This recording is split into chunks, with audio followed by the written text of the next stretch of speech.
interviews, and I hope you'll vote for me on August 24th so I can begin working for you. Thank you. Mr. Falconer, again, these aren't closing comments. I just we're going to get that done. That's fine. Mr. Falconer, you said a lot of stuff that's the difference between you and your opponents here.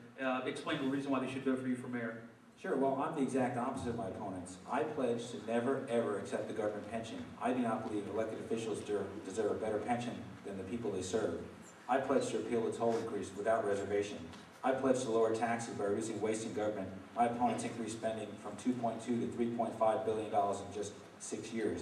I pledge to restore economic prosperity in Orange County with free market incentives, not corporate welfare.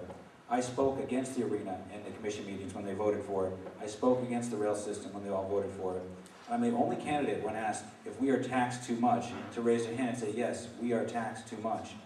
If you're happy with the local economy and if you're happy with the level of service here in East Orange County, you have 3 very experienced career politicians here. But if you want new direction, new leadership, I'm your best choice for Orange County Mayor because I'm going to bring about innovation and reform, and I'm going to put the taxpayer first over special interests. Mr. Clark, you're next. On this race here, is there any difference between you and your opponents? If they are, what are they? Oh, there's a lot of difference. First, I'd like to say that where you're born doesn't make you a better candidate. My dad was in the military, so I didn't have an option of being born in Orange County. He just fought a war. So I don't think that that should be a criteria. The big difference in my experience, I'm proud of my government experience. I had a great career in Orange County government. I was responsible for many, many programs, a huge budget, and public safety. I was in the EOC with Commissioner Stewart for days and days and days after hurricanes. I was there after the tornadoes. I was the one person selected to go to the Emergency Operations Center the night of 911 because of my ability to manage a crisis if something had occurred. I presented multi-million-dollar budgets to the county commissioners, so I think I have a keen insight sitting on the other side of the dais when the budget proposals come to me. If I were running for this office and I had never been involved in government, I think I'd at least have taken the time to be on a commission or an advisory council somewhere to find out how the government works and not make assumptions. I am the one that has experience. I manage big programs, big budgets, 1,000 employees. Medical programs are my forte. Medical programs will be the future of this community along with tourism and agriculture. And I certainly appreciate your opportunity to speak with you today. Ms. Jacobs, I'll go with you on that question. Thank you. I would ask the voters to vote for me, and the reason that I believe that I'm different is because I stood alone on the issues that I think mattered most to the citizens of Orange County. When our schools were busting at the seam, I championed a charter amendment for school overcrowding. I did that alone. I couldn't even get it on the board's agenda because there was no support. You all supported it by 77%. When we discovered that our ethics laws were insufficient at the state level and you didn't know if your elected officials were voting on things that benefited themselves or their business partners or they were looking out for your interest, I was the only person on the county commission to speak out. That wasn't popular on the county commission, but that was the right thing to do by you.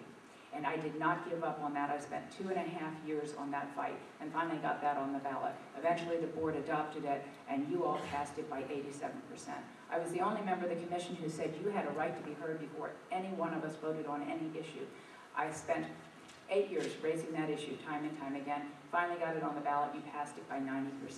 I believe that government, and when our taxes increased by 23%, I was the only member to vote against it and to vote against a borrowing plan, $250 million on the backs of your children and mine that we couldn't afford and we didn't need. I have stood alone. I know what needs to be done in Orange County. I am here to support you. You have been here to support me, and that's why I'm asking for your vote on August 24th. All right, and this one, before we go to closing comments, Ms. Thompson. I can share with you how I'm different, maybe by just sharing with you a little bit of some of the things I've done in this community. I was born and raised here, and my mother's here today, and all my yellow shirts are out there working hard for me because I've worked hard for this community over the years. I've spent 4 years as the president of the East Orlando Chamber of Commerce, and I did that as a volunteer.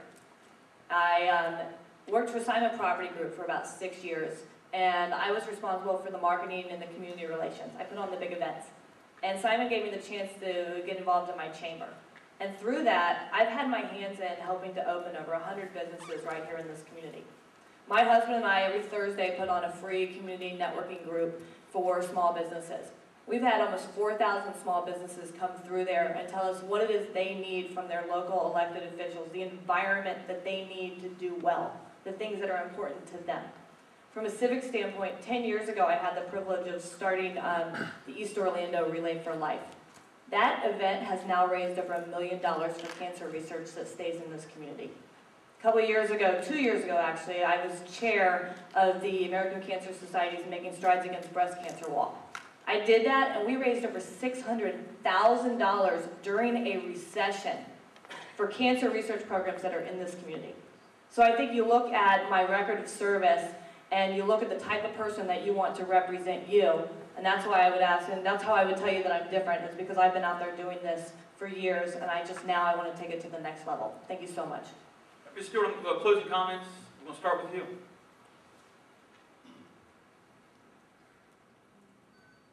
Sure. Commissioner Stewart, who is she? What has she done? I think I've created, of anybody here, the most jobs for Central Florida and Innovation Lane. I have worked on public safety issues such as red light cameras and street racing, and those have all passed. Yes, it's taken me a long time, but I stuck with it and we got it passed because it was important to the citizens of Orange County and my district. I put together a new impact fee years and years ago for parks, so we could have more park and green space.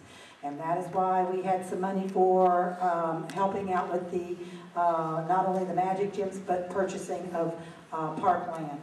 Linda Stewart, what has she done for you?